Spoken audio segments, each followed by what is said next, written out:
ဒီနေ့မနက်ဆွေးနွေးကြည့်ခြင်းတဲ့အကြောင်းအရာကတော်တော်လေးစိတ်ဝင်စားဖို့ကောင်းတယ်လို့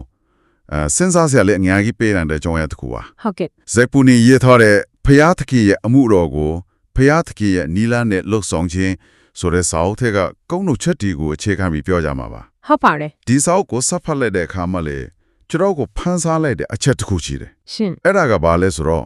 ဒီနေ့ခေတ်အသင်းတော်တွေကတင်းဥဆရာလေးကိုဘယ်လိုခန့်အပ်နေကြလဲဆိုတာကိုကုမ္ပဏီကြီးတွေက CEO တွေငှားတဲ့ပုံစံနဲ့ခိုင်းနှံပြထားတာပဲဟုတ်ကဲ့အတွေ့အကြုံအကောင်းဆုံးရေအချင်းရှိဆုံးကိုယ့်အဖွဲ့အစည်းကိုအကြီးဆုံးဖြစ်အောင်လုပ်ပေးနိုင်မဲ့သူကိုလာစာအများကြီးပေးပြီးခေါ်ကြတယ်လို့မျိုးပေါ့မှန်ပါတယ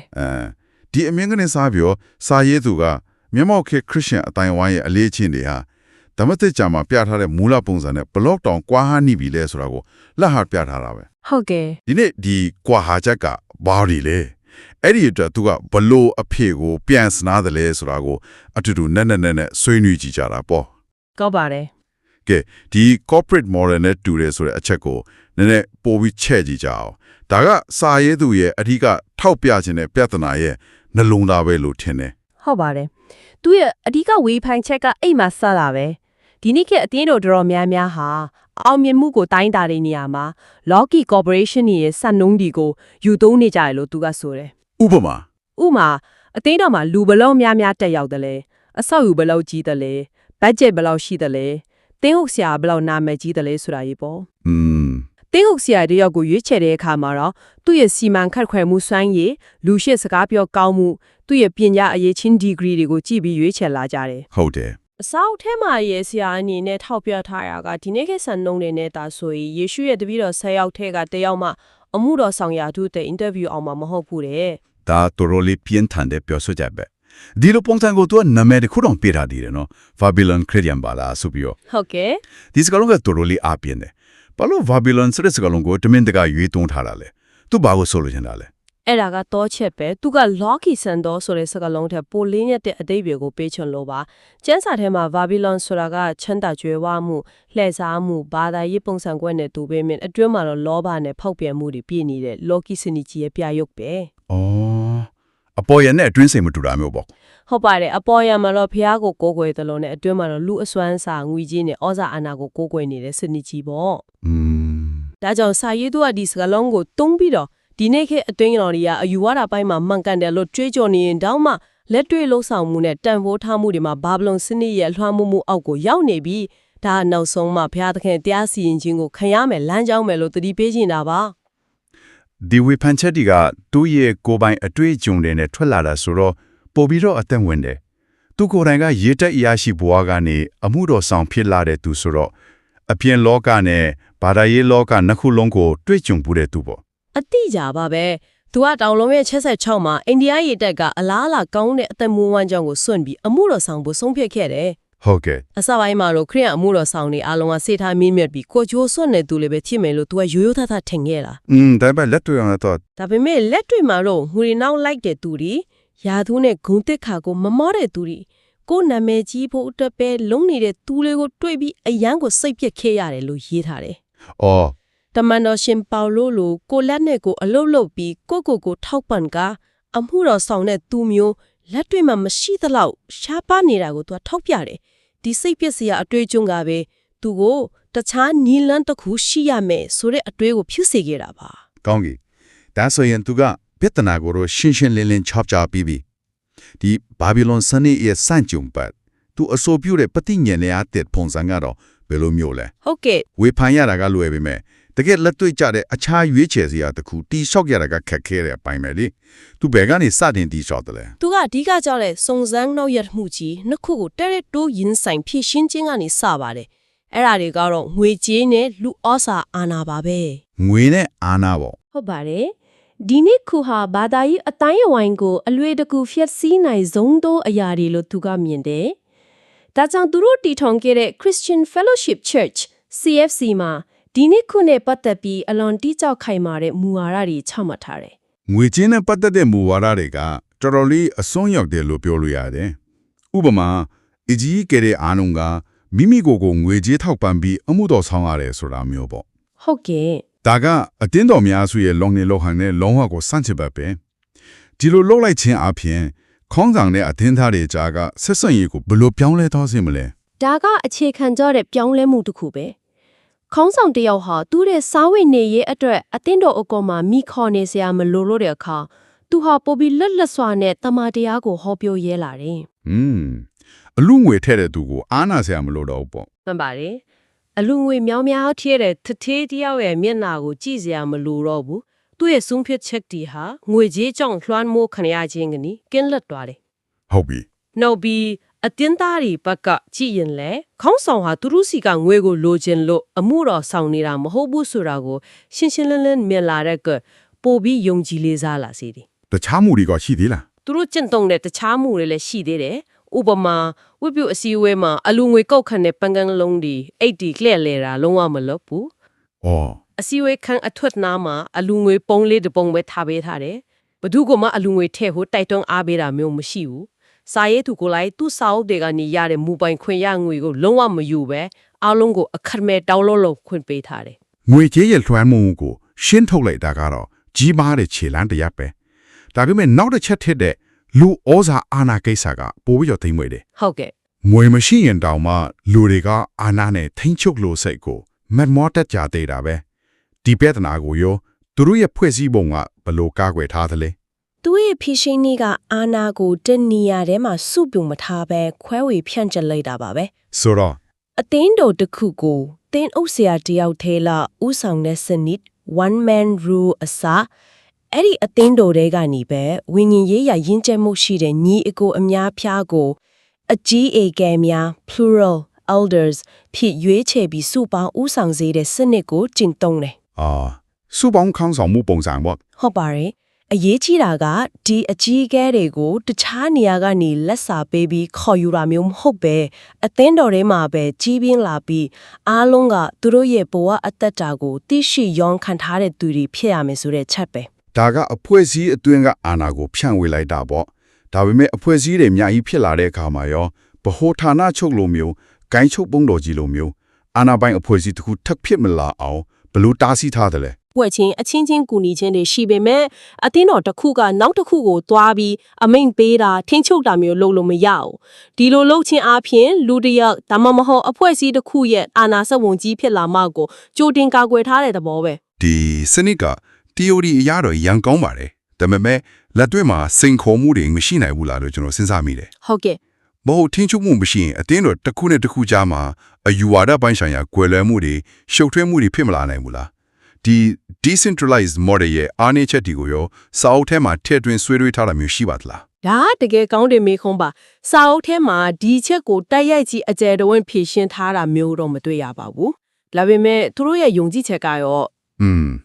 အသင်းတော်တစ်ခုချင်းစီကတန်ရှင်းသောဝိညာဉ်တော်ရဲ့တိုက်ရိုက်ဥဆောင်မှုကိုခံယူမယ်ပြီးတော့ကျမ်းစာကိုသူတို့ရဲ့တစ်ခုတည်းသောအခွင့်အာဏာဖြစ်သတ်မှတ်မယ်ဆိုရင်အခြေခံအမှန်တရားတွေမှာညီညွတ်မှုရှိနေလိမ့်မယ်လို့ယူဆပုံရပါတယ်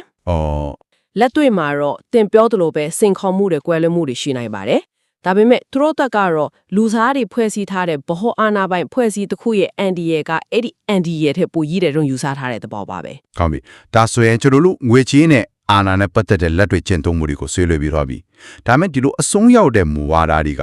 လေထဲမှာတိစောက်ထားတာတော့မဟုတ်တော့ဘူး မဟုတ်ပါဘူးအဲ့ဒီ engine ကတော့စာရေးသူအခေါ်လူစားတိခံယူခြင်းနေရာမှာ the principle of the incarnation ပါပဲ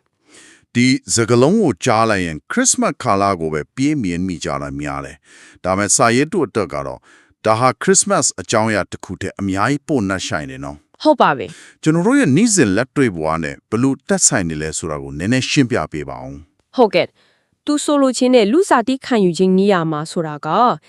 ယေရှုဟာဖျားဖြစ်လက်နဲ့လူစားတိကိုအပြည့်အဝခံယူခဲ့တယ်ငါတို့လိုပဲပင်မဆင်းရဲခြင်းဝမ်းနည်းခြင်းစွန့်စားနှောင်ရခြင်းတွေကိုတကယ်ခံစားခဲ့တယ်ဒါပေမဲ့အပြစ်မလုပ်ခဲ့ဘူးဆိုတဲ့အချက်ပါအရေးကြီးဆုံးကစွန့်စားနှောင်ရခြင်းကိုတကယ်ခံခဲ့ရတယ်ဆိုတဲ့အပိုင်းပဲစာရေးသူက A.W. Tozer ရဲ့စကားတခွန်းကိုကိုးကားထားတယ်သခင်ယေရှုဟာအပြစ်မလုံးနိုင်ဘူးလို့ကျွန်တော်မယုံကြည်ဘူးတကယ်လို့သူကအပြစ်လုံးလို့မရခဲ့ဘူးဆိုရင်တော်ရမှာသူခံခဲ့ရတဲ့စုံစမ်းခြင်းကဟာတာတခုတက်တက်ပဲဖြစ်သွားလိမ့်မယ်။ဆိုလိုတာကယေရှုဟာအပြစ်လုံးနိုင်တဲ့အခွင့်အရေးအပြည့်အဝရှိခဲ့ပေမဲ့အပြစ်မလုပ်ဖို့ကိုသူ့ရဲ့လွတ်လပ်တဲ့ဆန္ဒနဲ့ရွေးချယ်ခဲ့တယ်ဆိုတာပါ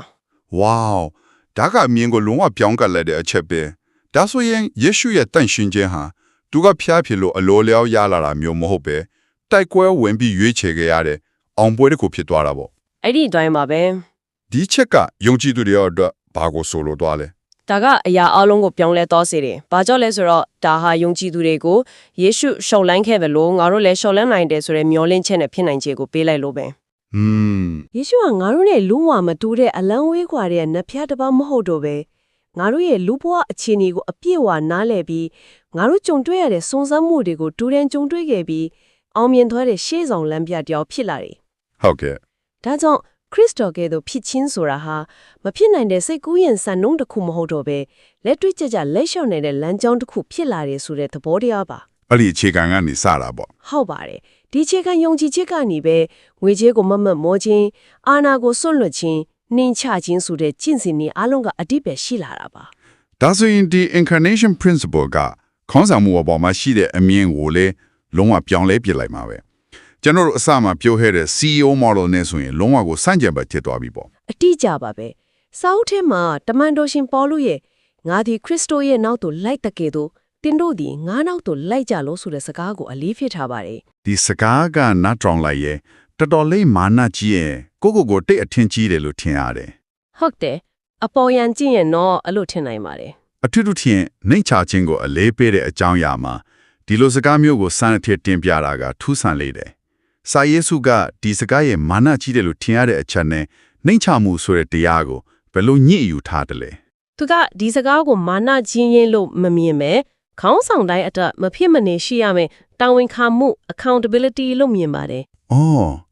တာဝန်ခံမှု ဟုတ်ကဲ့ပေါလုကငါဟာပြည့်စုံတဲ့သူမလို့ငါနောက်လိုက်ပါလို့ပြောနေတာမဟုတ်ဘူးငါဟာခရစ်တော်ကိုအစွမ်းကုန်စ조사ပြီးလိုက်ရှာနေတဲ့သူပါငါရဲ့ဘဝကိုအားလုံးမြင်အောင်ချပြထားတယ်ငါရဲ့ဘဝကခရစ်တော်နဲ့မညီဘူးလို့ထင်ရင်ကျွန်တော်နောက်ကိုမလိုက်နဲ့လို့ပြောနေတာနဲ့အတူတူပဲ ။ဒါဟာခေါင်းဆောင်တစ်ယောက်ကသူ့ရဲ့ဘဝကိုအတင်းသားတွေရှေ့မှာမန်တချက်လို့ချော့ပြရဲတဲ့တတိကိုဆိုလိုလာပေါ့ ဟုတ်ပါတယ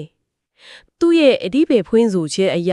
ာခေါင်းဆောင်ဆိုတာညွှန်ကြားအမိန့်ပေးတဲ့သူမဟုတ်ဘူးသူဟာအစေခံခြေဆေးပေးတဲ့သူပြီးတော့အားလုံးအတွက်စံပြပုဂ္ဂိုလ်ဖြစ်ရမယ်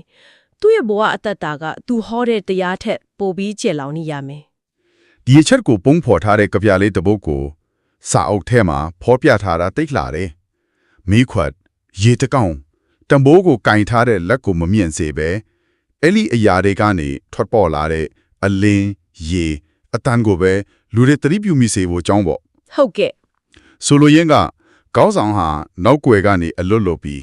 လူတွေကသူ့ကိုမဟုတ်ပဲသူတွေအမှုတော်ဆောင်ခြင်းကနေထွက်ပေါ်လာတဲ့ခရစ်တော်ရဲ့ပုံရိပ်ကိုပဲမြင်သွားစေရမယ်ဆိုတဲ့သဘောပဲဒါကတကယ် service leadership ရဲ့အနှစ်သာရပဲ ဟုတ်ပါတယ်ဒါကြောင့်ပဲဒီစာအုပ်ရဲ့အဆုံးစုံပန်းတိုင်ဟာအရေးအတွက်ကိုအထူးကမထားတော့တာပါလူဘလောက်များပါတာပြောင်းလာတယ်လေအတင်းတော်ဘယ်နှခုတိုးလာတယ်လဲဆိုတာတွေကသူ့အတွက်ဒုတိယဦးစားပေးတွေဖြစ်သွားတယ် ပထမဦးစားပေးကတော့ သူ့ရဲ့ပထမဦးစားပေးကစင်ကြဲသောတတိခံချက်တစ်ခုကိုတိဆောက်ဖို့ပဲဆိုလိုတာကအရေးအတွက်နည်းရင်နည်းပါစေဒါပေမဲ့ရှိနေတဲ့သူတိုင်းဟာတကယ်ကိုတပိတော်ဖြစ်ခြင်းရဲ့အတိတ်ပဲကိုနားလည်ပြီးလက်တွေ့ကျင့်သုံးတဲ့သူတွေတန်ရှင်းခြင်းကိုတန်ဖိုးထားတဲ့သူတွေဖြစ်စေဖို့ပါ အရေးတွေးကိုအဓိကထားတာပေါ့ ဟုတ်ပါတယ်စာရဲသူကပညာရှိသောခရိယန်ဒီအရေးအတွက်ထက်အရေးတွဲကိုသာရှာဖွေလိမ့်မည်လို့အတိအလင်းရေးခါပါတယ်ထောင်ပေါင်းများစွာရှိတဲ့အသင်းတော်ကြီးတစ်ခုတိဆောက်ထားတဲ့ထက်လူအနှဲငယ်နဲ့ပဲဖြစ်ဖြစ်တန်ရှင်းခြင်းကိုအခြေခံတဲ့အလုပ်တေးသေးလေးတစ်ခုကထာဝရအတွက်ပိုပြီးတန်ဖိုးရှိတယ်လို့သူကယုံကြည်တယ် ဒီနေ့ကျွန်တော်တို့ဆွေးနွေးခဲ့တာတွေကိုပြန်ပြီးခြုံငုံကြည့်ရအောင်ဒီစာအုပ်ကတက်ကက်ကိုအခြေခံကြတဲ့စိန်ခေါ်မှုတစ်ခုကိုပစ်ပေါက်လိုက်တာပဲ ဟုတ်ပါတယ် သူကအသင်းတော်ရဲ့မူဝါဒအနည်းငယ်ကိုပြောင်းလဲဖို့ပြောနေတာမဟုတ်ဘူးကျွန်တော်တို့အောင်မြင်မှုလို့ခေါ်တဲ့အရာရဲ့အတိတ်ပဲဖွင့်ဆိုချက်ကိုလုံးလုံးလျားလျားပြောင်းပြန်လန်ပစ်ဖို့တောင်းဆိုနေတာ အတိတ်ပဲဖွင့်ဆိုချက်ကိုပြောင်းဖို့ ဟုတ်တယ်လောကကြီးကနားလေတဲ့တိုင်းတာမှုတွေဖြစ်တဲ့တိုးတက်မှုအရေးအတွေ့ဩဇာလွှမ်းမှုတွေကိုစွန့်လွတ်ပြီးအပြင်ကကြည့်ရင်ရှုံးနေမှုလို့တောင်ထင်ရနိုင်တဲ့ဝิญဉ်ရေးရာတမာဒီဆိုတဲ့တိုင်းတာမှုတစ်ခုကိုပြောင်းလဲကျင့်သုံးဖို့စိန်ခေါ်နေတာပဲဒါဟာတကယ့်ကိုအဓိကကျတဲ့ပฏิပတ်ခါတစ်ခုလို့ကျွန်တော်မြင်တယ် အဆုံးတအနေနဲ့စဉ်းစားစရာအချက်တစ်ခုခြံထားခဲ့ခြင်းပါတယ်စောက်ထဲမှာစိတ်နှလုံးကိုအရေးဖျားလီးခြင်းဆိုတဲ့သဘောတရားတစ်ခုကိုပြောထားတယ် အော်ဟုတ်ကဲ့ ဒါကဓမ္မဟောင်းချင်တဲ့ပုံရင်တစ်ခုကိုယူသုံးထားတာပါအပြင်ပန်းခန္ဓာကိုယ်မှာလှုပ်တဲ့ပါတိုင်းထုံတန်းစင်လာတစ်ခုမဟုတ်တော့ပဲအတွင်းစိတ်နှလုံးသားထဲမှာရှိတဲ့မိမိကိုယ်ကိုအားကိုးယုံကြည်ခြင်းဆိုတဲ့ confidence in the flesh ကိုဖြတ်တောက်ပြီးဖျားသခင်ပေါ်မှာပဲလုံးလုံးလျားလျားမိခေါ်တဲ့ဘဝကိုဆိုလိုတယ် အဲ့ကောင်ကိုနည်းနည်းပိုရှင်းအောင်ပြောပြလို့ရမလား ဒီအချက်ကိုရှင်းပြဖို့ကျမဥမာတစ်ခုပေးခြင်းတယ်ဂီတပါရမီရှင်ကြီးတစ်ယောက်ကသူ့ကျွမ်းကျင်တဲ့စန္ဒရာကိုမတီးတော့ပဲသူလုံးဝမယဉ်နေတဲ့တူရီယာလာအသက်တစ်ခုကိုတီးဖို့ဆုံးဖြတ်လိုက်တယ်ဆိုပါစို့ ဟုတ်ပြီ အဲ့ဒီအချိန်မှာသူဟာသူ့ရဲ့ရင်ကကြော်ကြားမှုသူ့ရဲ့ကျင့်သားရနေတဲ့လက်ချောင်းတွေရဲ့ muscle memory ကိုအားကိုးလို့မရတော့ဘူးသူ့ရှေ့မှာချထားတဲ့တန်စင်စာရွက်ကိုပဲတစ်ခုချင်းအာယုံဆိုင်ပြီးလုံးလုံးလျားလျားမိခိုးရတော့မယ် အစအနေပြန်စရတယ်လို့ပေါ့ ဟုတ်ပါတယ်စာရွက်သူပြောခြင်းနဲ့စိတ်နှလုံးကိုအရေးဖြတ်လီးရင်ဆိုလာအဲ့ဒါပါပဲ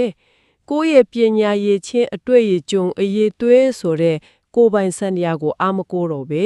အရာရာတိုင်းရဲ့တွေ့ကိုယ်ထက်မြင့်မြတ်တဲ့အရင်အမျက်တစ်ခုကိုမိခိုဖို့ဆုံးဖြတ်လိုက်တာမျိုးပါ ကောင်းလိုက်တဲ့ဥပမာပဲ ဒီတော့ကျမတို့ခြံထားခဲ့ခြင်းနဲ့မိကုန်းကတော့ဘာသာရဲ့အတိုင်းဝိုင်းရဲ့အပြင်ဘက်မှာ